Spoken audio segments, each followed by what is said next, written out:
Shall we start?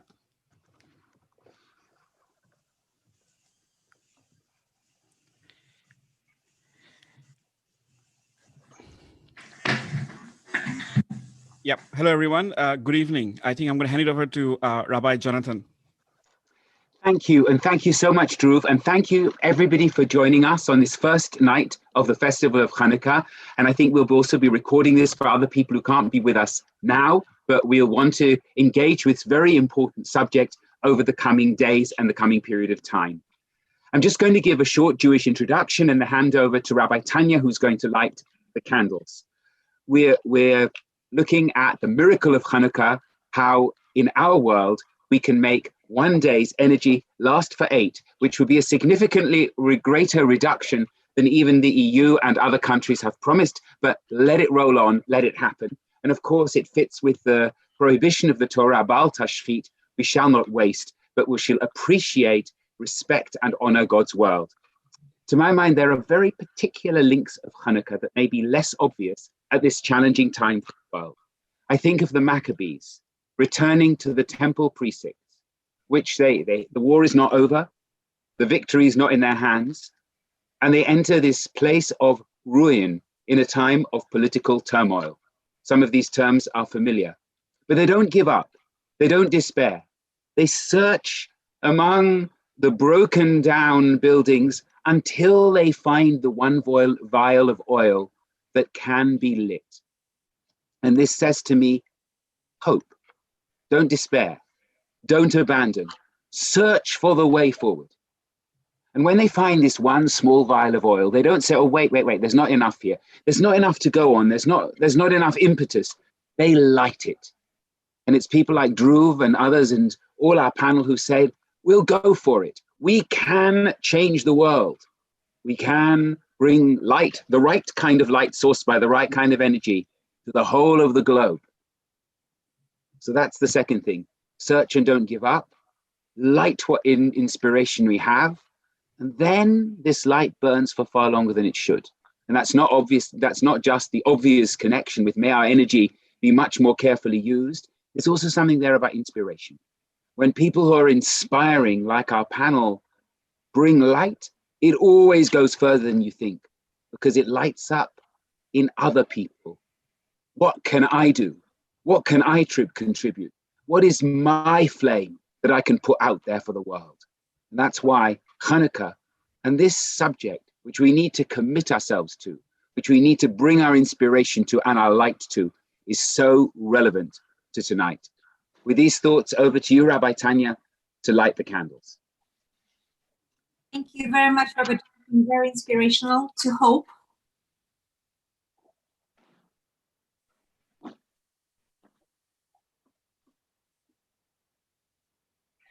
Baruch atah Adonai Eloheinu melech haolam asher kitshanu mitzvotav v'tzivanu le'adlek ner shel Chanukah.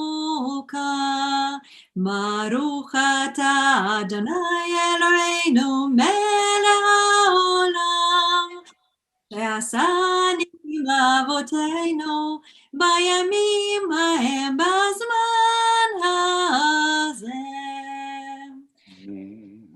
אמן. ברוך אתה אדוני אלוהינו מלך העולם שהחיינו וקיימנו והגיענו לזמן הזה. Now just one candle which hopefully will last for 8 as the miracle promised. הנרות הללו אנחנו מדליקים, הנרות הללו אנחנו מדליקים, על הניסים ועל התשועות ועל הנפלאות שעשית לאבותינו, שעשית לאבותינו, שעשית לאבותינו בימים ההם, בימים ההם בזמן הזה. חג שמח. And I want to welcome and appreciate Dhruv. We haven't met before this, which is a remarkable tribute to your willingness to become involved. And I want to thank Robin Robin Clark, who made the introduction. Dhruv, it's impossible to describe you. You say you're a former corporate guy, ocean racer, rally driver, biker who fishes plastic out of London's canals and teaches us how we shouldn't be wasting it, an apprentice Arctic explorer, an enthusiast, and a person who says, stand up for our planet and campaign for it.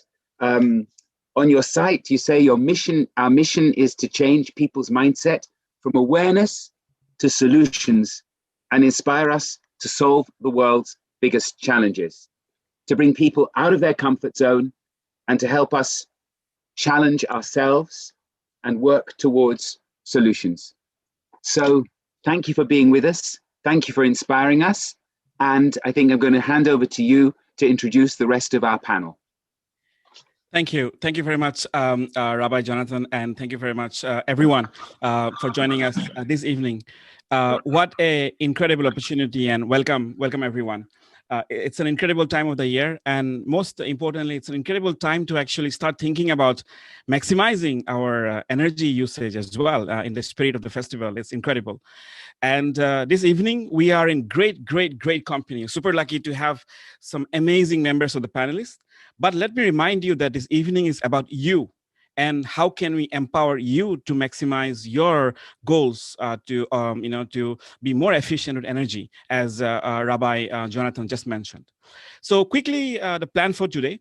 We will spend some time now doing a little bit of introduction amongst the panelists, and we'll spend 15 to 20 minutes talking amongst ourselves. I got some pre-made questions for them, some tough ones. And then, but this is about you. So please feel free to post your questions on the chat box at any point in time. So Rabbi Mark and we will pick those questions up, and we will get them answered by you later on after the 15 to 20 minute session in the beginning. Just before we end the session today, we will have a little 5-minute breakout room, a great opportunity for you to say hello to each other, but also to share with everyone if you're already doing something and how is it working out for you, and also maybe to share what are you going to be doing in the future as well. And after the breakout room, it would be great if you can present those results back to us, on the chat box, so that everyone else can learn from you and share those actions together. So as Rabbi Jonathan mentioned, it's all about solutions. We know about climate change. Climate change is actually real. We all know that. We have seen those extreme weather patterns. We have seen those fires in Australia, in the US. We have seen those heat waves in Siberia, and we have seen the Arctic ice is melting. And this is eco-anxiety, and eco-anxiety is real. But let me remind everyone that we have also made remarkable progress in the last few years already in terms of tackling climate change. Of course, it's not enough, but we have been doing a lot of good work, and a lot of entrepreneurs and corporations, as you will hear soon, taking steps to make sure that we are on top of our game. This year alone, the renewable energy will make up to 90% of the new energy generation capacity around the world. By 2025, renewable energy will be the biggest source of power, replacing coal. And this has made everything cheaper. The wind turbines are cheaper, the solar panels are cheaper. I'm sure Yossi will talk more about that later on. But we are making great progress.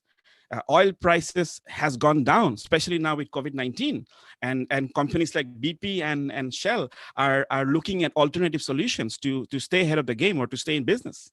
And with the remarkable and stunning share price of Tesla, I don't have to remind you the future of electric vehicles coming, in the future. And to the surprise of everyone, the Chinese government this year in September announced that they will go net zero by 2060. That's incredible. And it's quickly followed by Japan, South Korea, and everyone else. The momentum is here. But the question here is, what can we do as a community? What can we do as an individual person to contribute to this, or as a business that we're running as well?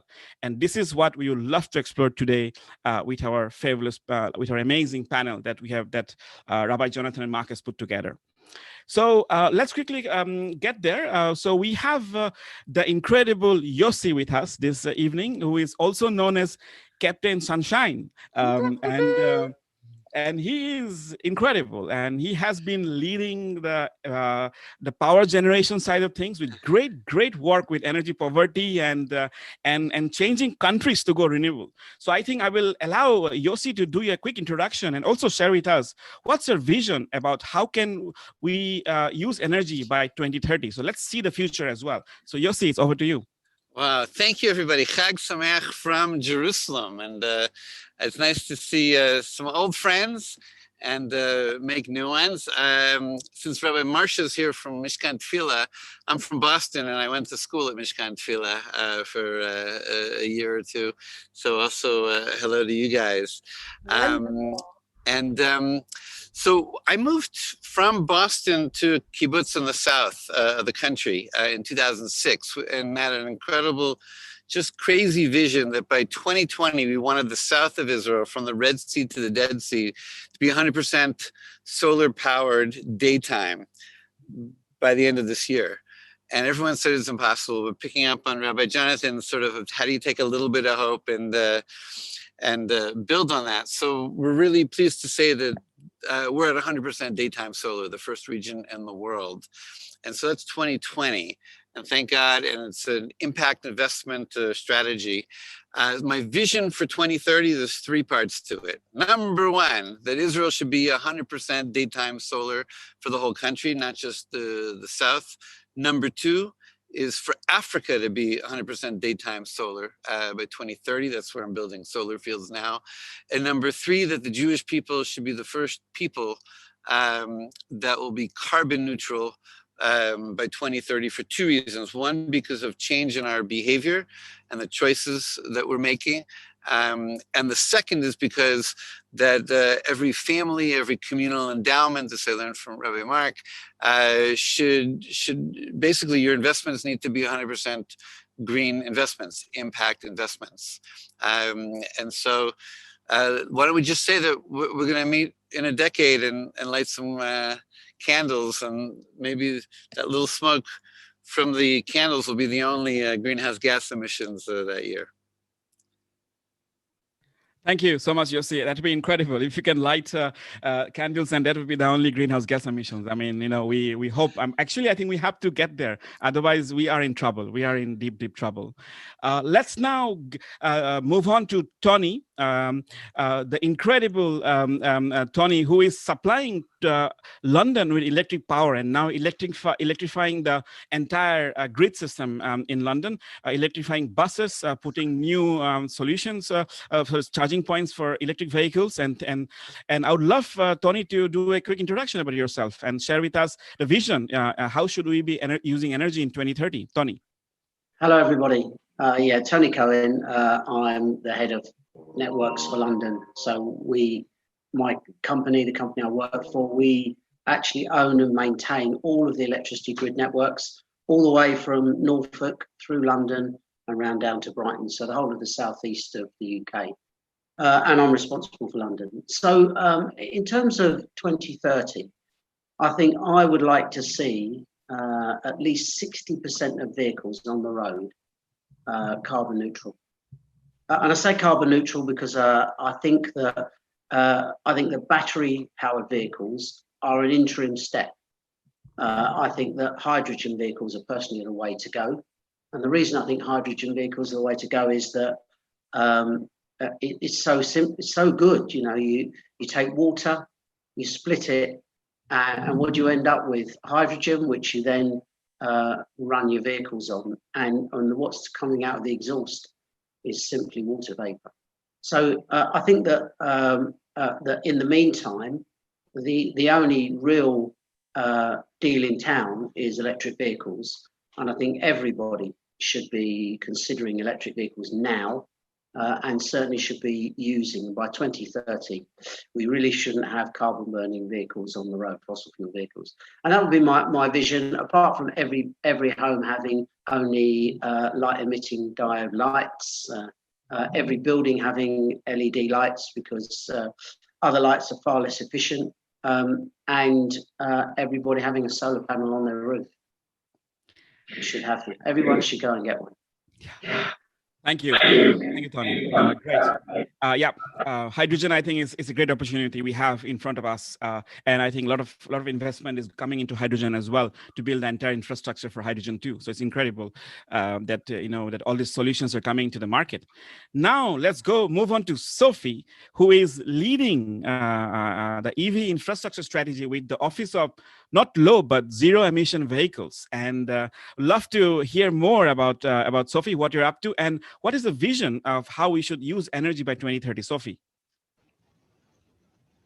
Thanks, and hello everyone. It's great to see so many people here. Just a little bit of background for me. Like many kids, I grew up and decided I wanted to save the world. And then I quickly discovered that this was more challenging than I initially thought it might be. So I studied physics, first thinking, oh yeah, nuclear fusion, that sounds great, which, it does. But then, I thought, oh, actually, electricity seems to be well on the way to being decarbonized.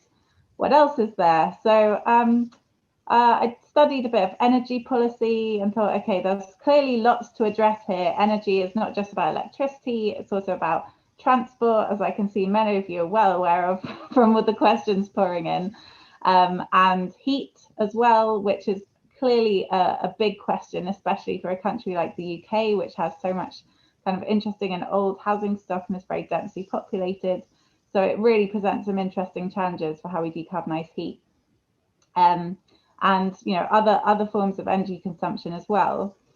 So I was like, okay, clearly this is a really tough nut to crack. So I went and joined a consultancy where I was able to work on lots of different areas. So it was a consultancy that works for government and private sector organizations on low carbon technologies. And recently, I joined the now recently named Office for Zero Emission Vehicles as a policy analyst. Now, my area within the Office for Zero Emission Vehicles is electric vehicle infrastructure strategy. But in answering what my vision for 2030 is, I actually want to step away from just thinking about technologies and also think about how I think perhaps we should be thinking about society changing, because as many of you have already kind of addressed, it's not just about what type of energy vector we use, it's also about how much energy we're using. And if we just used less energy, whether that's for travel, whether that's for heat or electricity, if we just use less energy, we'll make the journey a whole lot easier for ourselves. And perhaps gain some benefits for our own well-being along the way. And just to kind of refer back to the experts, which, teams of people have been working on these challenges. And the Committee on Climate Change recently published their most in-depth report yet, which actually sets out a detailed roadmap for how we reach net zero. So one of the things that is involved in that is a large part of it comes from behavior change and reduction in miles traveled. Changes to diets also come into it, which is obviously not directly about energy, but as a physics student, I'm going to argue that everything is ultimately about energy. So clearly there's lots of change that needs to happen, and it does sound incredibly challenging, and there's a big risk that we don't change enough, or we change in some ways that then leave parts of the population behind, and that's something I'm quite anxious about. So you can add that to the kind of on top of the eco anxiety. However, I do think that there's a huge opportunity, and if nothing else, the last sort of 12 months have really proved that big change can happen fast in society. And, we can go into this challenge with eyes open about some of the risks that we face and some of the impacts we need to look out for. So yeah, that's my very vague and non-specific vision for the future, is that we have significant change for the better. Great, Sophie. Yeah, it's behavior. Human behavior is super interesting, and human behavior, or it's going to be machine-to-machine behavior. I'll get back to you on this at one point soon. Now let's move to Simon, who is all about energy efficiency in your households, and is also actually starting a new e-bike scheme. So Simon, it's all over to you. Wow, what a challenge now. All those fantastic ideas from all those people. I think the visions have been set. So I'm talking from home. I'm in an earth sheltered house, which is super insulated, and I'm still keeping warm. And my vision is that everybody has a home that keeps warm without any space heating. So I don't have a boiler or burn any gas. We just be very, very careful with the energy. And that's how I want everybody to be really thoughtful and careful about the use of energy. And if you do it, you can still have a nice warm house.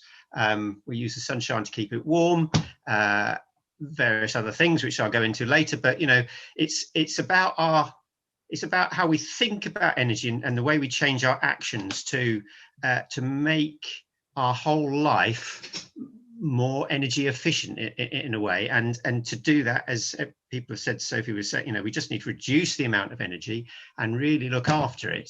And you know, within a home, it isn't just about me sitting here, is it? It's about our neighbours and how we integrate with them. And that's, you know, this is a terrace, and literally my neighbours support me in the energy, because their energy is my energy. So, you know, that support is really important. And as soon as you go outside the front door, then it's all about growing food together. And it does fantastically reduce energy doing that.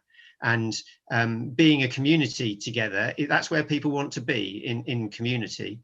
And if you happen to produce your own energy on the roof and have a wind turbine and catch energy through the windows, you know, so much the better, because you'll be thinking about how you're integrating with the community and the natural environment. And that's how I see us all living together and kind of valuing the right things, I suppose.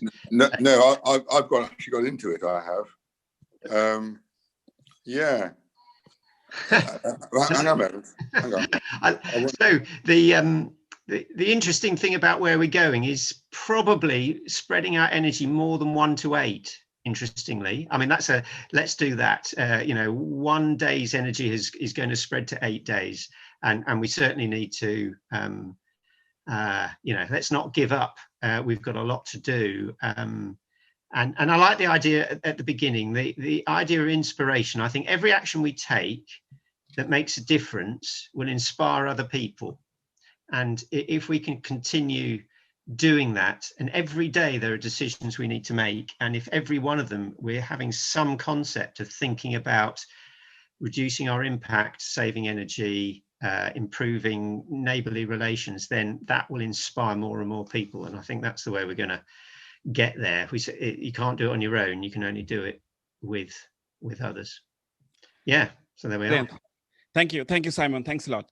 Now we're going to continue with the questions. So I'm going to fire off a few questions I already have for the panelists. But before we begin, there's a quick poll I would love to run, just to understand from you what actually is that you'd like to learn and talk about, or I want the panelists to talk about today, so that we can accordingly craft the next 40 minutes of your time. So can you see the poll already? I suspect yes.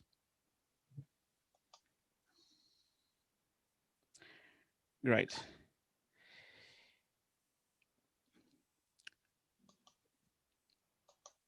Oh, we can only have one. Oh, that's really tricky. Yeah, just to keep it focused, I believe, and we will try to address this. Yeah, but then we're gonna give it 20 more seconds. I think we have got it's coming. Yeah. But yeah, behavior change, I think, is something we need to tackle head on in the beginning. I think, Sophie, I think that is exactly why we're all here. How do we change our behavior? One of the things that the questions that came to my mind is, you know, today with the Internet of Things and all the computers and machines talking to each other and all the systems and sensors we're talking about, do you think human behavior would be that important going forward, or do you think your computer or your mobile is going to talk to your heating system and switch up the heating? You don't even need to do any human behavior changes, but automatically the systems are taking care, of everything and becoming more and more efficient. What do you think about that? We start with Sophie, and then maybe we can open it up to everyone else. Sophie. It's a very interesting question. So to take an extreme and possibly slightly dark view on this, there is a possible future where our decisions are in fact not made by us, and our brains are influenced by the data that we see and interact with, be that directly or indirectly. And I think that is a scary future, but arguably it does offer opportunities as well. And so things like, just to kind of bring it back to the real world, smart meters obviously give us that opportunity to switch or use energy even without us actively choosing when to use it, but when there is renewable energy available in the grid, and to ensure that the network operators can then balance the supply and demand and make sure that everything's running smoothly. However, I think that there are some areas of energy where there's always going to be a human behavior aspect, even just when it comes to technology choices. So for example, the choice to buy an electric car, or the choice to walk instead of drive, or the choice to eat a plant-based diet. All of these things are human behavior aspects that I think certainly by 2030, I would be quite horrified if machines are making all the choices by then. Yeah. Do you have any thoughts to share, Simon, from your, the household and all the energy appliances and everything getting connected to each other and talking to each other all the time these days? Yeah, our philosophy here has been to always try and make things as simple as possible, and exclude as much technology, because I'm a mechanical engineer, and that means everything breaks down. That's just the way it is, isn't it? And anything mechanical has a habit of wearing out, and electronic things, my goodness, they seem to wear out even faster. But that's the software, isn't it? But the idea behind this house is to keep it as simple as possible, so we don't have a heating system to go wrong. It's passive in that things just come through the windows. So that philosophy, I think, can help. So there are appropriate decisions to make for us, and those are the ones that are important for us to make. And in a house like this, we have to keep the door shut in the winter. If we just let the doors open, then it will get cold. So I'm not saying there's no decisions to make, but those decisions should be simple and in the background, so we can get on with living. And I'm not entirely convinced that all the high-tech solutions to making decisions achieve that. So I would hope we have a very strong sense of our own power, literally, in making and controlling what we're doing and making those decisions ourselves. Thank you. Yeah, I hope too. Going back to Sophie now. So, how do you think we can nudge people to, to get there? I mean, as you spoke before about COVID-19, and do you think COVID-19 and how quickly people have changed their behavior? Do you think we can learn something from that experience and bring into energy conservation? I do. However, I think there's some good and some bad to take from this experience. Obviously, I would never want to imply that this has been a positive year overall. But just to take one simple example, we've seen quite a big move to working from home. For a lot of people, obviously this doesn't work for everyone, but for some people, that has been actually something that companies wouldn't have thought possible, that has actually been really successful. And that's just an example of thousands and thousands of people who possibly don't need to commute to work. So that's just one example of a change that has been kind of forced upon us, but that actually delivered some benefits to some people. And there may be other opportunities similar to that we can learn from. Thank you. What do you think, Tony, about what are the learnings from COVID-19? And while you installing your power, like the charging stations for EV, and have you seen a spike in human behavior changes or consumer behavior? What would be your thoughts around this? Yeah. Well, there's undoubtedly a change in human behavior. If you look at the transport networks, they're only running at 20% capacity at peak times.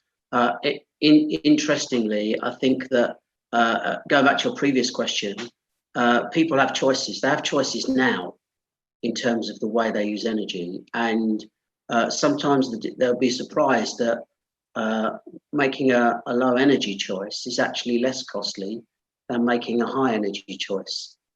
So I think that in terms of your question, I think that what we've seen the power in the city in the West End of London drop off by about 40%. We've seen the domestic networks, the load in the domestic areas, come up by about 20-25%. And the answer is obvious. If you know, until the recent lockdown finished, you could walk down to Oxford Street or Tottenham Court Road, and there was nobody there. It was almost as you were in a horror film, you know. So a pandemic of this nature just it's really, really bad. You know, it's the worst thing that can happen. But it also teaches us lessons in life about how you can adapt and how you can adapt quickly. And if we can move those lessons to the energy world and how you can adapt in using less energy, then that will be a positive that will come out of this. I think that we should all make the right choices in terms of how we use energy, and we should do that now, because I do think we're running out of time, and I think that's the issue. Absolutely. Thank you, Tony. Yeah. With the spike in domestic usage, spike in Netflix, and spike in HD TV and everything, I think it's something to consider as well going forward. And we are talking about blockchain and all kinds of technology that are super energy intensive as well. So we need to be careful, and quantum computing and everything like that. But anyway, so I'm just sharing the poll results, and that leads me to my next question for Yossi, actually, where we spoke about the energy impacts of where we put our money. That's actually clearly the elephant in the room, and we do not want to talk about our savings, our pensions, and things like that. So Yossi, what do you think about this? And what are the key things we can do around this, around green finance, impact investing, and there's money to be made here as well? Great, indeed. So before I do that, I want to just address the previous question.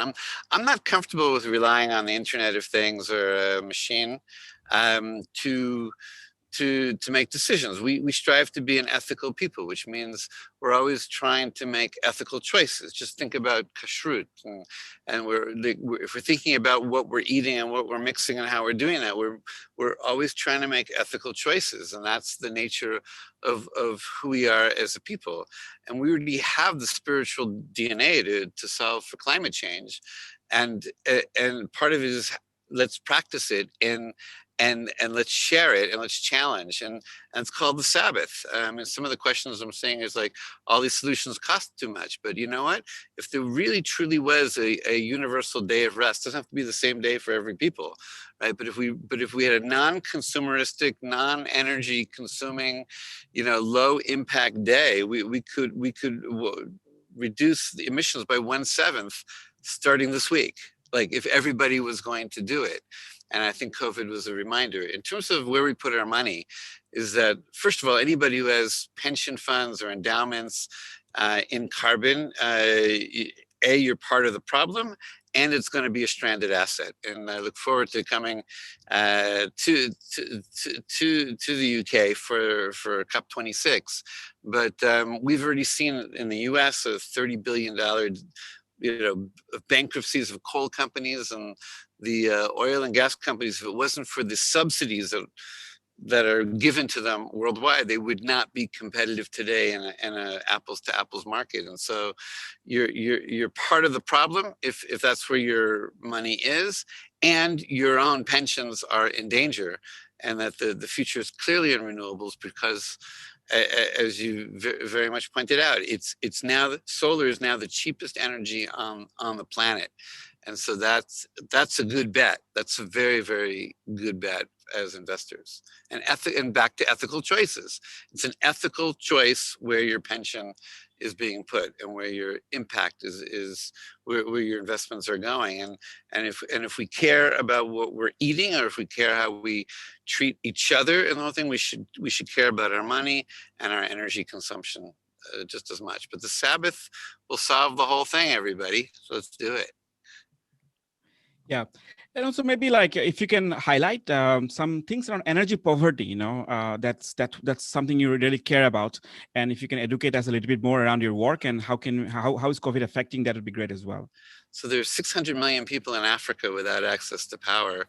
Another 200 to 300 million burning diesel, or polluting and expensive and evil diesel, and the population of the continent is going to double in the next generation. So you're talking about essentially an unlimited number of opportunities to lift human dignity, because without energy access, how can you really have education, right? Or how can, we're doing Zooms and internets and whatever, but that's not the reality for a lot of the world, right? Without energy access, how can you really have health, right? Vaccines need to be frozen and refrigerated. Without energy access, how can you have the dignity of a staple job and industry? And so what we've done now in Israel, we're in 10 African countries. We did the first solar field in Africa in Rwanda, supplying 6% of the grid, and we're in late stage construction during COVID. We're the only developer that kept building during the pandemic in Burundi, the second or third poorest country on the planet, and will be shortly supplying 15% of the country's generation capacity for some of the poorest people.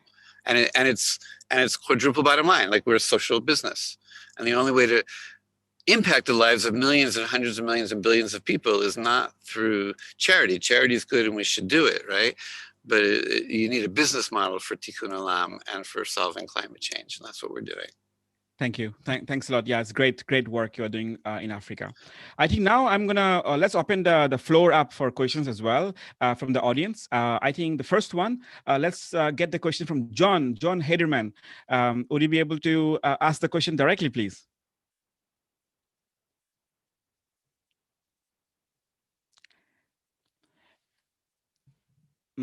Okay. John, we need to ask you to unmute, please. Yeah. It works now. Sorry about Fantastic. that. Great. There seems to be some problem with my computer. Thank you very much. So my question was really about the most practical as well as the most efficient way to heat domestic houses, particularly I'm thinking about in an urban setting like London where I live. I know that heat pumps are considered the most efficient way, but when I looked at the cost of installing one and I thought that this is not really going to be practical even for myself, but let alone for many people on very low incomes. So aside from just changing to electric boilers and relying on renewables, what would you consider to be the best way to make domestic heating more efficient, more sustainable? Maybe Simon, can help out. Simon? Yeah, I'd love to answer that. It is a fantastically important question because there are so many houses. So the first thing is, let's stop building houses that we're going to need to retrofit in 5-10 years time. I mean, we are absolutely bonkers at the moment building houses that are going to face the same problem that we're currently facing in houses. So, and as ever, it is, the hierarchy is there. It is about conservation of energy.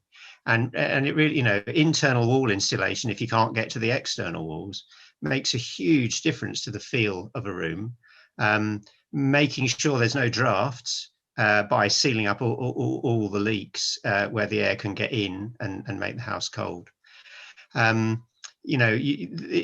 you've got access to your loft, we're not talking about adding 50 millimeters. We've got to have 400-500 millimeters in the loft. We've got to think about where the Christmas decorations go, and maybe we have to slim down on the junk in the loft and fill the loft full of insulation. We have houses that have 600 mil of insulation So, you know, that's the kind of level we're going to have to be thinking about to get to zero carbon. And so building houses with 200, 300 millimeters is just, we're going to have to retrofit them in 10 years time. It's you know, so yeah. And heating, I could talk a long time about heat pumps. My big worry with heat pumps is that actually if you do enough insulation, you really don't need the heat pump if you include thermal mass in your construction. So passive solar gains are, and what do I mean by passive solar gains? Sunshine, body heat, and appliances. So in this house, a quarter of the energy to keep the house warm comes from my body. Quarter of the heat. So that gives you an idea of how super insulated it is if my body can be 25% of the input to the house. So I'm a very cheap boiler in that, you know, I'm here now, and housewarming parties are great, you know, just bring it on, invite people around. But obviously you can only achieve that by keeping energy in with lots of insulation, good draft stripping, no cold bridges. But there's a problem. And if we're going to use passive gains, the problem is, as with most renewables, is that they're intermittent. They, you know, it's sunny in the day, it's not sunny at night, it's sunny in the summer, it's not sunny in the winter, and so on, different variations all year round. And so my plea is to get people to think about thermal mass, which is a very cheap way, very robust way of storing heat. And as long as that mass is within the insulated envelope of a house, you can keep a house's temperature modified, whether it's keeping it cool or keeping it hot, actually works both ways. And then the need for gadgets like heat pumps disappears. It's amazing. It's amazing. Thank you. Thank you, Simon. Now we have a great question from Katie. Katie, if you can unmute yourself and ask your question, it would be great. Yes. Yeah. Sorry, I was just letting my cat in. Yes, my first question was, I put two things down, that it's all very well speaking about what we can do as individuals and how we should have certain adaptations made to our house, but I'd love to do those things, but I can't afford them. And there are no longer any grants because the current government's ditched them. And yeah, that's not something that's feasible for a large proportion of people. In fact, much of the stuff that I've heard spoken about so far is just completely unfeasible to most of the people of my generation, and so forth. So yeah, that's my question really. How do we deal with that? And I suppose simultaneously as well, how do we deal with the fact that all of these discussions so far have been largely about talking about what individuals can do, but actually the individual contribution to or damage to the environment is a drop in the ocean compared to the massive amount of damage caused by corporations and the military, which are the main producers of environmental damage. So those are my questions I would ask. Thank you. Thank you, Katie, for the questions. Anyone from the panel would like to pick up the question around affordability in the beginning? Yeah, I mean, it doesn't cost you anything, first of all, to vote for climate-friendly leaders, right? Or to go to demonstrations and stop traffic in downtown London as part of Extinction Rebellion. It doesn't cost you anything to observe a day of rest. It doesn't cost you anything to give up red meat or to scale back red meat. These are all things that aren't in the realm of the infrastructure. And look, everybody's financial situation is different, and I think if we're going to ask government and corporations, and also doesn't cost you to not buy from that supplier of whatever and go with that one that has a green ethical standard and a better ESG rating. Like it has to do with just informed choices.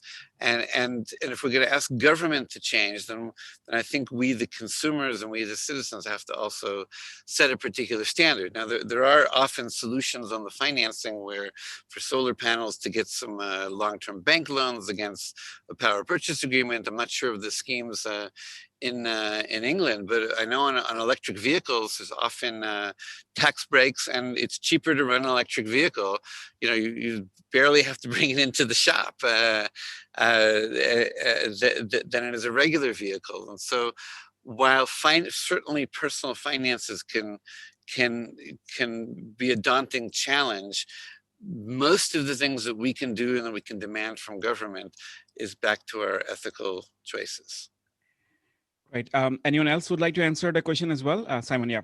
Yeah. I mean, I absolutely agree with lots of those ideas there. And, you know, making that political choice, writing a letter to your MP, doesn't cost you anything, maybe some time, but bringing it up the agenda by writing a letter to your MP is and even if that's the only thing you do, that will have an impact. You know, tell your relations you've written, tell your friends you've written, and suggest that they might like to write about it. Make it a priority for the politicians. It doesn't cost anything, but it can have a really big impact by doing that. And I'll comment as well. You can save yourself money by switching things off that you don't need to use. You know, if you walk around most people's homes, it's usually lit up, and it doesn't need to be. They're not in the rooms that the things are on. If you've got a television on standby, it uses a huge amount of energy. Switch it off properly at the plug, and it takes it a few more minutes to boot up, or a few seconds. Just make those choices, and you will not only save energy for the planet, but you'll save energy for yourself, and you'll see a real benefit start to come through. And as has been said, eat less red meat and those sorts of things. Again, it'll help save your life, and it will also help save a lot of energy. And the last thing, which was a piece of advice that was given, is insulation, even draft proofing, is really, really cheap to do, and it will save huge amounts of energy, particularly in the UK when you get cold weather like we're in now. You know, you can do some fairly simple stuff that's very low cost. So use some of the savings you get from switching things off to invest in some insulation. That'll be my advice. Thank you, Tony. One more thing, you know, what I would do, Katie, is try to find solutions to those problems, cheap ones, you know, innovation.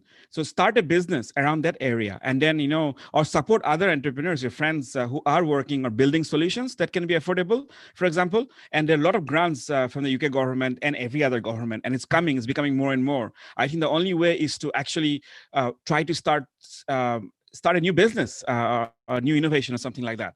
I would do that. I'm personally trying to help people who do that as well, because that is the only way I think we can get out of this crisis quicker and faster and in the most economical way. The next one, I think, let's go to Mark Strong from Brighton and Hove. Mark, if you can unmute yourself, yes. Thank you very much. Thanks for the asking the question. So my point was that the sector, I'm a transport planning professional, and I work on sustainable transport, have been doing for 30 years. And the sector that has had the least reduction in carbon over the last few years has been the personal transport sector. And actually what's been happening, certainly during lockdown, is that the reduction in private mileage that's been achieved by people staying at home has been more than matched by the increase in commercial mileage as people get more and more deliveries, Amazon and other deliveries to their homes. And that sector is growing rapidly. So some of the discussion has been on techno fixes, but Sophie actually said that, you know, the biggest change is to actually persuade people to travel less and to focus less on the day-to-day traveling. And to focus, we talked about hydrogen, and actually if hydrogen is used specifically for those commercial trips, then that's probably a better use than trying to get people to persuade them to buy hydrogen vehicles. So I just wanted to know what your perspective on that. And I raised this actually at the launch of EcoSynagogue, and without trying to cast aspersions on the Jewish community as a whole, we do tend to have a large number of car driving generally. And as Yossi said, one day a week when we don't drive is surely something that should be rolled out more generally. Thank you, Mark. Anyone would like to pick it up? Yeah, I'll start with a positive note, which is that I do think, well, yes, as a rule, that what you said is true. But I do think that a lot of us have and I'm including myself in this, I'm a big hypocrite. I have a petrol car, which, you know, is very bad, does not set a good example. But yeah, the amount that we've used the car has been so much lower in this time. And I mean, as well as that, you know, we haven't flown, and, you know, I don't think flying is exactly the thing that we've missed in this period. So I think there's a really huge opportunity here for us to kind of take the things from this year that we can potentially seamlessly keep for coming years. Obviously, you know, change doesn't happen overnight, but some of the changes where they've already happened and where we're okay with them, it's an opportunity not to go back to kind of previous habits about driving, and, you know, driving to a destination where you then go on a walk rather than just taking a walk in your local area where there's plenty of great stuff to see that you didn't know existed 12 months ago. I mean, that's just speaking from personal experience. And yeah, the idea of using technologies where there are fewer alternatives, i.e. where demand reduction can't be achieved, that's where we use the technical fixes. So I really like that idea, Matt. Thank you. Thank you, Sophie. Anyone else? Yeah, Simon. Unmute myself, sorry. Just really excited about one thing. I've got this book is really great. I don't know whether you can see the title. There is no Planet B, but lots of really good solutions in here. Mike Berners-Lee, and there's a fantastic bit about transport, and there's some facts in here I just want to share with people. I don't know whether you can see them there, but this is amazing. If you take 1 square meter of ground and you grow wheat on it, and then you process that wheat and make it into biodiesel and put it in a car, you'll go 5 miles. If you take that 1 square meter of ground and grow wheat on it and make bread, and then go for a cycle ride, you'll get 25 miles. Good. Now, how about we put photovoltaic panels on that 1 square meter of ground and charge an electric car? How far will we get? What do you think? 1,000 miles. Fantastic. Now, let's put that 1 square meter with a photovoltaic panel on it. This is from Mike Berners-Lee. And we make electricity and we put it in an electric bike. How far are we going to go? We're going to go 21,000 miles. That much more. A little bit more in an electric car. Orders of magnitude more in an electric bike. Isn't that amazing? Electric bike. Fantastic. That's the one. There's no Planet B. Thank you so much. Yeah. Go with that. Great. I had a quick question actually for Yossi. So Yossi, you know, in the UK, we have COP26 next year, and it's a big thing. And one more thing I would like to highlight here as well is that the COP26 leadership team lacks women in terms of diversity. It's really crazy, but we are working on it. But you know, we've got big commitments here. Like Joe Biden has made a lot of commitments. Actually, China as well. What can we learn from Israel, and what's happening in Israel? And you know, I mean, it's a startup nation after all. So I'm not going to greenwash it. There's some things we can learn from you guys. Actually, I think the UK is providing exceptional leadership on climate, more than Israel in many cases. I mean, the amount of climate funds that you're deploying, your targets, you're fast phasing out of coal, and the climate law. I mean, you guys have really the gold standard in climate laws that we're trying to get passed over here. So the notion that we have gotten a region to 100% daytime solar, meaning take on big, hairy, audacious goals and go for it. And there's a lot of climate-related technologies that are being tested here. We can get more out of our solar fields because of a certain company that has an algorithm.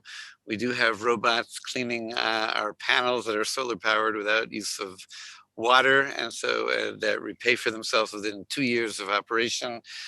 So we have all of that. But again, I want to say, on the Sabbath here, our greenhouse gas reduction is about 30% as a country, and as much as I believe in these technological fixes, it's still all about the It's all about the human spirit. And I do want to praise CDC and CDC's partners and DFID. The projects that I'm doing in Africa are often supported by the British government more than everybody else. And so as a percentage of your national budget, the foreign aid you're deploying in very creative ways of deploying capital is often related to climate and climate mitigation. So I also think we can learn from you. And imagine if we really partnered between Israel, Jewish people, and the UK. I think we can solve this. So, but again, I'm looking forward to on the women in leadership issue. You're asking the wrong guy, but I can tell you when Paris happened, it was Christina Ferredes, who was the president of the plenum, and I know the vice chair this year is a woman from Italy, because it's sort of a UK-Italy joint chairmanship or some sort of political arrangement. But what we're doing in Africa is often focused on women's empowerment, because when you get to that level, it's you know, who's dying of smoke in these huts and who's out there dangerously fetching water and wood, and they have to go further and further away from their safe place. It tends to be women and girls, and so we definitely need to consider that. And it's one of the, you know, part of the SDGs relates to equality and empowerment. Thank you, Yossi. Yeah, it's great. We really need to address that as well. We have a great question now from Makbul. Makbul, would you unmute yourself and ask the questions, please, Makbul? Thank you. Yeah, thank you very much. I find this discussion very, very interesting indeed. Can you hear me? Yes. Okay, great. Yeah, I think the emphasis on action at the individual home levels is very, very important. And clearly it's something which is quite difficult for many people to do as well. And it's something that needs to be worked around, because a lot of people are locked into various kinds of schemes. So you've got British Gas, you've got, you have got, the services from British Gas, and you get, kind of insurance, and the whole thing is locked up in ways that's very difficult for people to actually unwrangle themselves, from that. But I have an interest which comes from the fact that I am doing a doctorate research myself in environmental practices of faith communities. And I'm looking at specific faith communities, which is, Khoja Muslim communities in UK. And I've been looking at the whole focus of my research is how to actually get this mind change to switch, to move from those environmental unfriendly practices to environmental friendly practices at the center level, at the mosque level. Because in our community, probably we've got about 25, 40 centers around the country, maybe more than that. And, all of them use plastics. So you got disposable plastic, and you got, we don't have energy audits taking place around how to best utilize.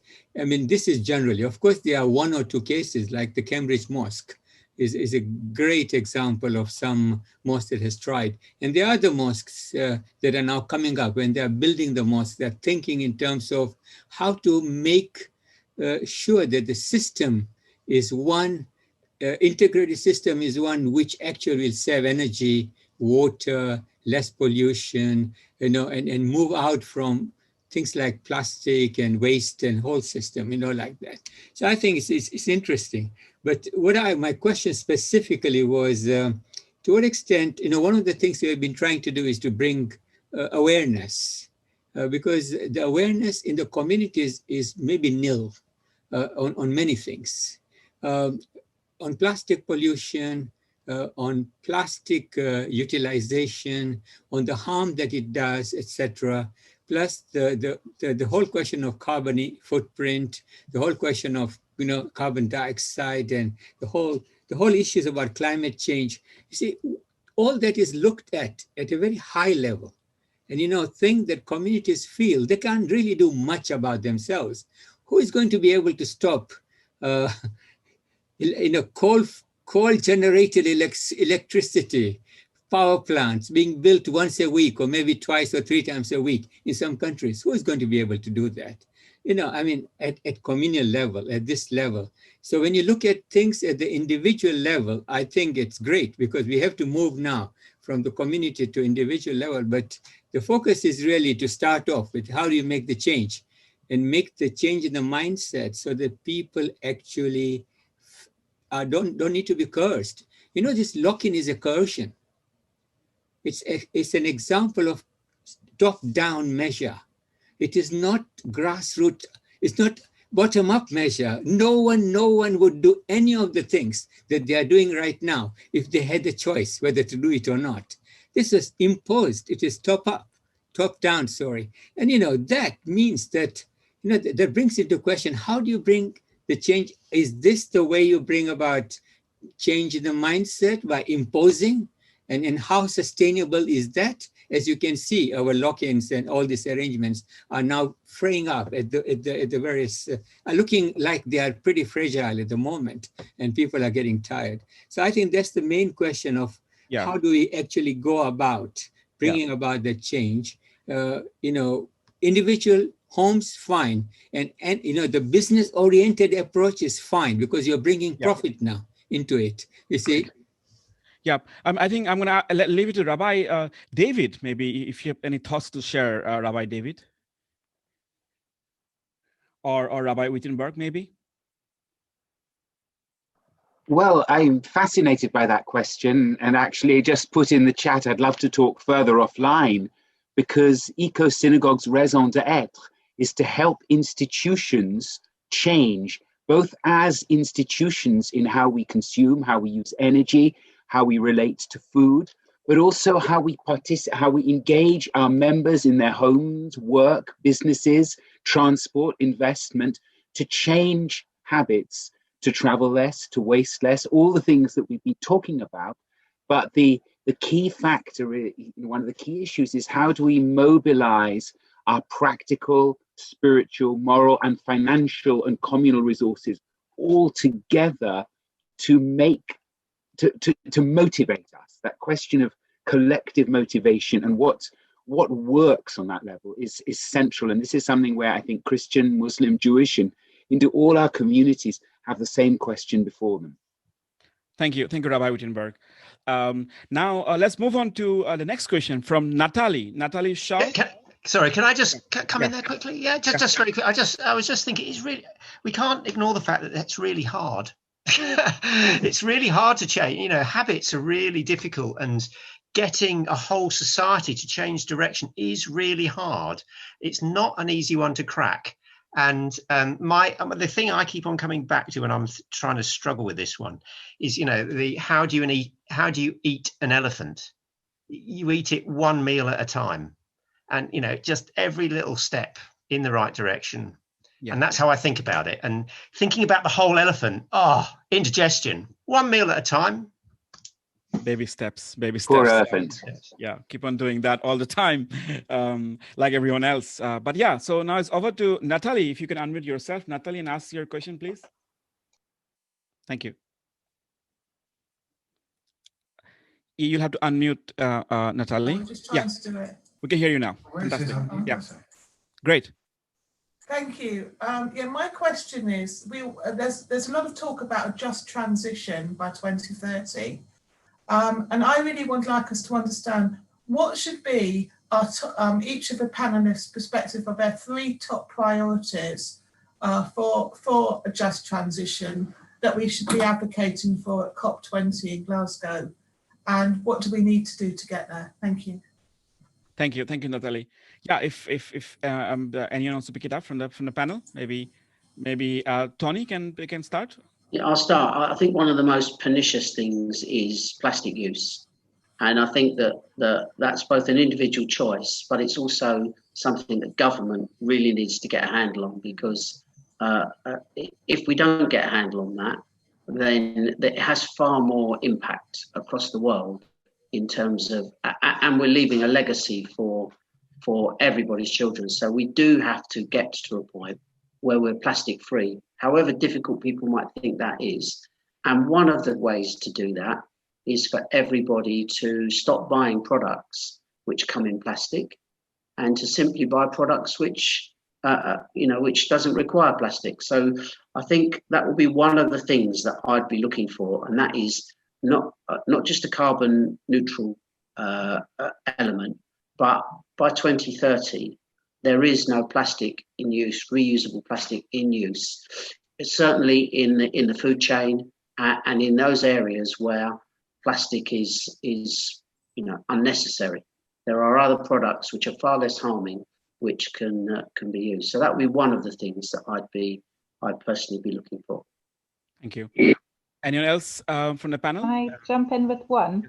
Yes, please. So in terms of advocating at COP26, in terms of a just transition, obviously there will be a lot of measures in the next few years, certainly up to 2030 and likely beyond, where a lot of investment will be needed into technologies and other initiatives that will deliver the net zero transition.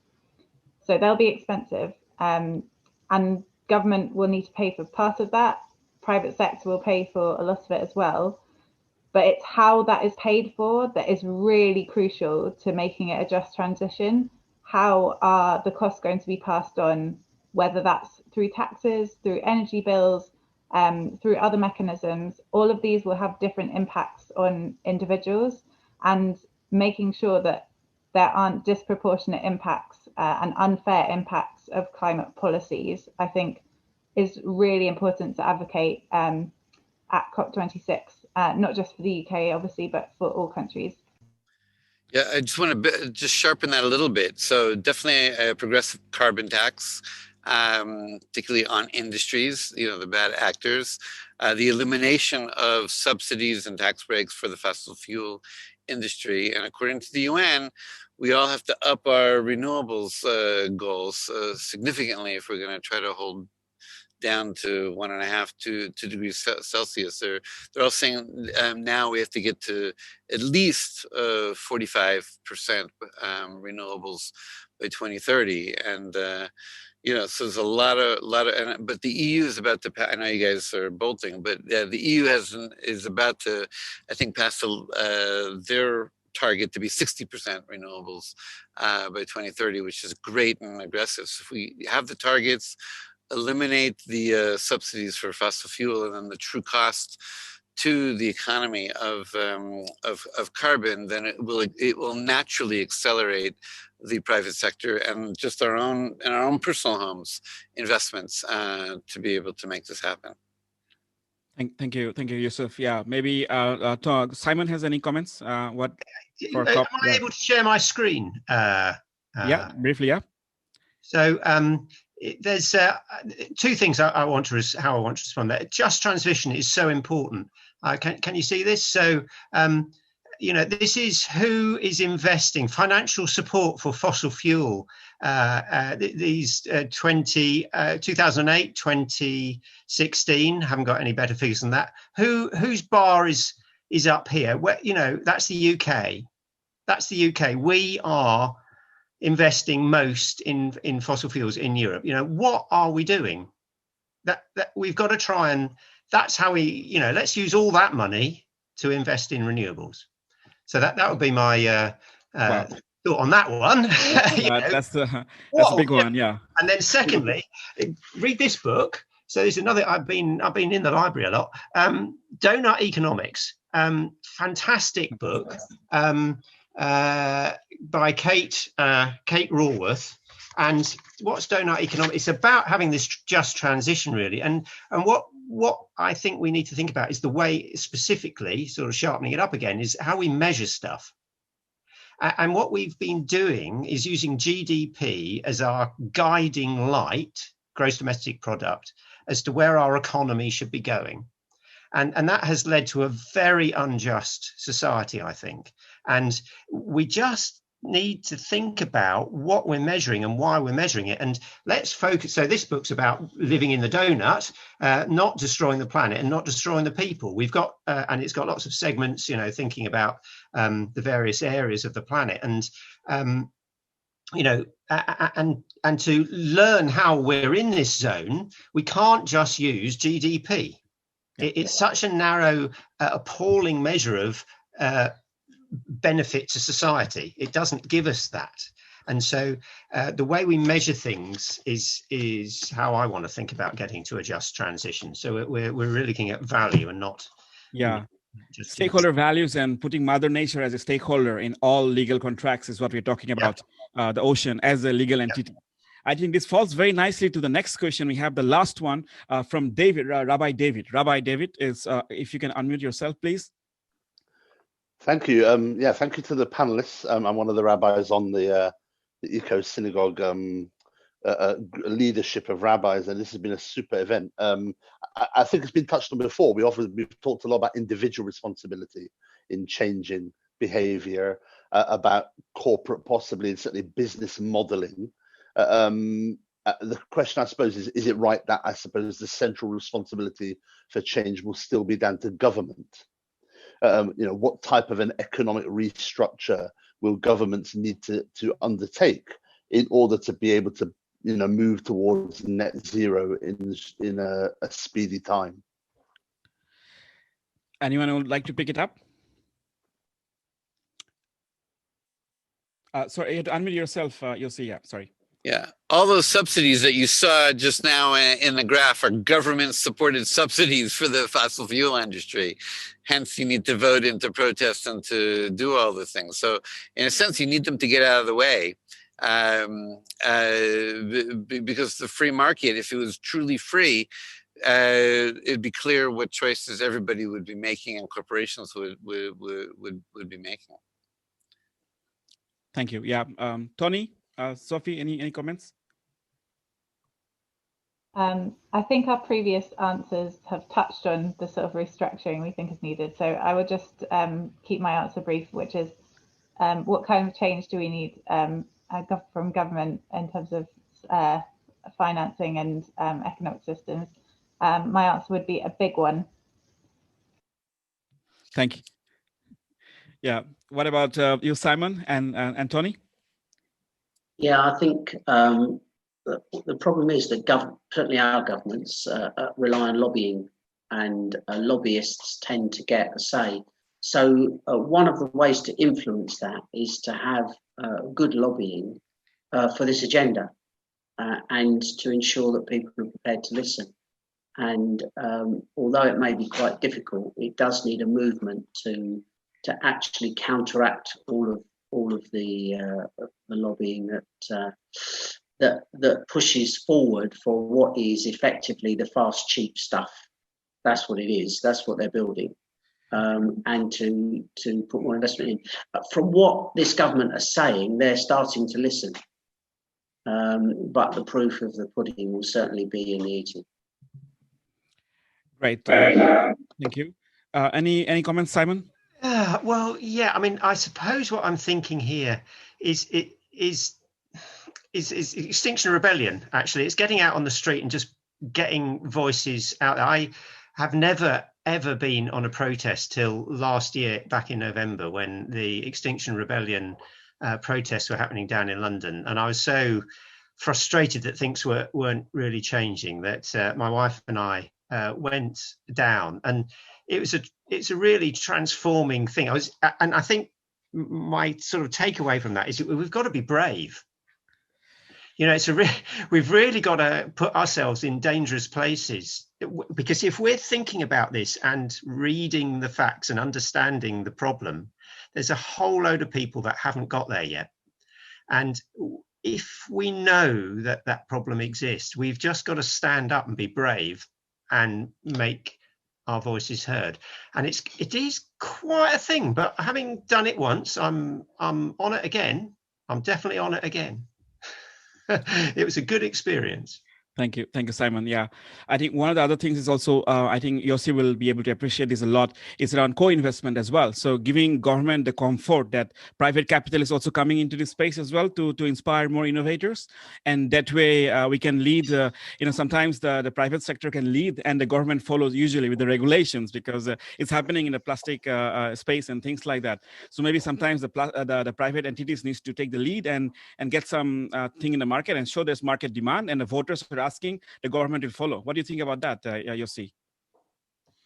Yeah, first of all, I think the number one thing people can do is to follow Dhruv on Twitter. Like you guys, we're the panelists, but oh my God, you guys gotta the next program is with him, because it'll blow everyone's mind on all these different things. Yeah, look, private sector responds to consumers, right? So as consumers, let's make choices. That plastic straw should be declared not kosher anymore, right? We have the sabbatical year coming up, the Shemitah, Rosh Hashanah, 2021. From then on, let's just say that all of our communal institutions, everything, let's just make these choices as consumers, and you're going to see that the private sector will move, and when the private sector and the individuals move, I do think that the leaders will follow. However, we need to keep the pressure up in the press, on the streets, in the ballot box, and because you guys really are hosting the summit at a key inflection point in the history of civilization and of our species, you better do a good job. I'll see you there, and I do my offsets. You should know, when I fly for all my climate things, planting a lot of trees. So I just want to say. Thank you, Yossi. Dhruv, if I could just come in, Dhruv, actually, yes. It's really been really helpful hearing a lot about advocate campaigning, and I think there's something that we at Eco Synagogue think a lot about, is the nature of campaigning. On the one hand, we have a role which is obviously to improve the buildings, the communities, the life of our communities, and we're looking at 2030 is carbon neutral. I know there are people in the room here. I know Johnny Waxman, actually, who's here, we've had conversations, is thinking about this very seriously, and we all are. We always have to also consider how we advocate. I think for us, and the community, distancing also from certain parts of the spectrum, like Extinction Rebellion on one side, like denial, I suppose, on the other, also needs thought, because we want to be able to bring a community with us, and there are some ways of demonstrating which might not do that, and so it's a lot of serious thought needs to be put into where you position, but at the same time being strong and robust. And with COP26 next year, I think that's really going to be really important for us as an organization. So it's been really helpful to hear everything. Absolutely, I think it's a big year for the UK, for everyone next year. It's a big year. I think we have a great opportunity to lead the entire world in making 2021 a milestone in our efforts. Unfortunately, we will not be able to take any more questions. There's so many fantastic questions, and you can see the chat channel just bubbling with so many questions. But we will not be able to take it due to lack of time. It's a super short session on action on energy use. It's very, very short. So I'm really sorry. But now we have a little bit of time to go into a quick breakout room. So we're going to divide you into rooms of 5 or 6, maybe, so that you can quickly share with everyone what things you're doing, and also things that you'd like to do following today's session. For example, it gives an opportunity for you to get to know each other and also share things that you're planning to do. So maybe Andrea, if you can help us get into breakout rooms, I think would be great. Would be a quick one, maybe around 4 minutes only, and we will send you a 1-minute warning. And then once you're back, it would be great if you can share whatever you have discussed, on the chat, so that we all can learn from your thoughts as well, and we can take those actions that you're planning to take. So yeah, let's quickly do the breakout rooms. Let's try. We have this Mentimeter going on the chat. It's called menti.com. And if you check the chat button, there's menti.com, and if you can put your actions, I think would be great. So it gives a very nice visual indication of what we are planning to do. I will show you how it looks like, something like this. second. Here we go. Yeah.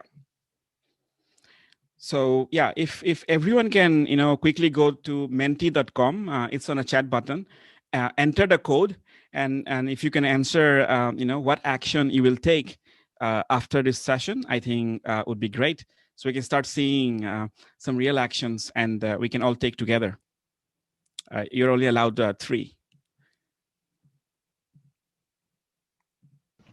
Drew, can you read out the code? Yeah, it's 9570032 is the code. 9570032.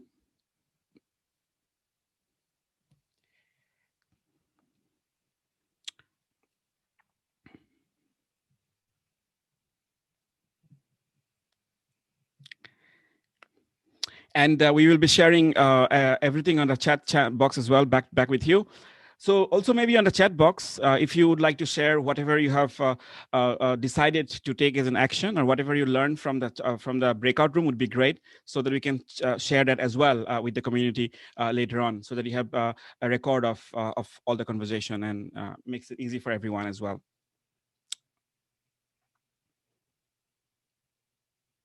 So you can see here now, better heating, drive less, I think is quite popular now. Cycling, no plastics, electric cars, lobby governments, write letters.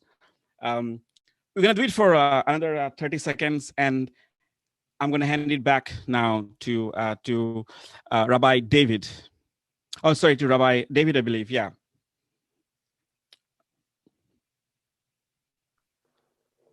Okay. I think I'm closing now. This has been a really inspiring evening. Firstly, to meet people that many of us have not met before. And the craziness of COVID is, of course, we can meet people. I'd heard of Yossi Abramovitz many, many years, and I think I've even been in touch at some point. And now it's great to actually see you and be in touch with you, even though there's a large distance between us. But that's what we've been able to do. We've been able to bridge together without flying, without affecting our environment. And there's something of the future in that. I loved going to conferences. I loved going to Bosnia and to Lund. I went to CCJ conference in Lund, and you love it. You go abroad, you feel great. Do we need to? Of course, to see the world, God's world. Yes, there is something. But for conferences to develop a better world, do we? I don't know. This is Chanukah. I've got my Chanukah candles, my family's candles on my right here. I can maybe lift it so you can see. Some of the candles there. I think you get a good view there, actually. Still alight. And we like to look at the Chanukah candles and the light as something set aside. We talk in Hebrew about pirsumei nisa, that the purpose of the light of the candles isn't to be used by our own needs, right? To eat at their light, read at their light, use their light, but is to be set aside and related to. And that made me reflect on, in a sense, how we relate to our environment. We often commodify the world we live in. And by commodifying it, in a sense, for profit, for benefit, we forget the importance of it in itself. The miracle of God's world, of God's creation, and the nature and the world we live in, and the environment we all share, is something in and of itself of absolute importance, both to sustain us and as a value in itself. And so just as we set aside the lights, they are where they are and they give value. So also I feel we've done that tonight in relationship to our environment. And we've thought together and we've learned together about how we're going to get there, how we can do it, how we are able to do it, how we can innovate, we can campaign, we can change, we can work together in communities. And therefore, there is a greater hope that we're on the way. This isn't 10, 15 years ago when it was niche and it wasn't cool. This is not just about being green. It's not about just going into my garden and planting a few potatoes, which we love doing, by the way, anyway. It's about changing the world, and we can do it. So, Dhruv, you've been amazing. I don't know if there are other thanks coming. I can't remember my Mark. my list. Sorry, Mark. Rabbi So Mark I will say, I'll say no more and leave the shining light for my colleague Mark, of course, Rabbi Mark. Thank you very much indeed for your kind shining light, Rabbi David. It's an opportunity now to say thank you. We've come to the end. As I was just saying to Andrea, Jews need a kiddush at the end of any event, which basically means a little bit of hang around time, which we will keep this Zoom running for a little while, partly because people have got some fantastic things in the chat and you might like to have a little go through it. Organizations they're involved in that are doing great work, for example. They're putting in questions that we didn't get the chance to ask and responses to each other. So you might want a little bit of going through the chat time, which you're most welcome. So we won't shut down the Zoom immediately, but formally we're going to finish our evening. First of all, I want to thank our panelists and those who so kindly agreed to be with us. So first of all, I'd like to thank Yossi very much for joining us from Jerusalem. And actually, I think the fact that that is a real background rather than a virtual one, I think makes us all feel somewhat envious at this time. But lovely that you're with us. I'd like to thank Simon, who has given us the view from a village which is made to put into action a lot of the ideals we've spoken about in Hockerton. Thank you very, very much indeed, Simon, for your time in being with us. We really, really appreciate it. I'd like to thank Sophie, if I can find you. Where are you? I've lost you. No, there you are. Right, thank you. I'd like to find Sophie. Thank you very much indeed for the expertise that you brought to this and helping us to think of a lot of the broader aspects of energy conservation and such like, and what we can do at a country level as well. Thank you very much indeed. And I'd like to thank Simon. Sorry, Tony. I'm sorry, start again. I'd like to thank Tony very much indeed, and also for the work that you're doing, which is going to make a difference when you're out on the streets of London, to the air that you breathe, let alone how you're being transported. So thank you very much indeed, Tony. And especially, I would love to thank, on behalf of all of Eco Synagogue, all of us, Drew, who put so much effort and into making sure that tonight worked. We really, really appreciate all of the help that you made for us and all that you did to make this great. And also Andrea. And Andrea, quietly in the background, just makes all these things work. Thank you very much indeed. Thank you. Yeah, thank you, Rabbi Mark as well, and Rabbi Jonathan for the invitation, and thank you all everyone for accommodating with me, and thank you also to Robin as well, who's my friend, is on the call for the introduction. Thanks a lot, Robin. Thank you. So we'll just keep the Zoom running for a minute or two. If you want to have a scroll through the chat or anything else, that's absolutely fine. Good night, everybody. Good night. Thank you. Good night. Thanks a lot. Thank you. Thanks, Samir.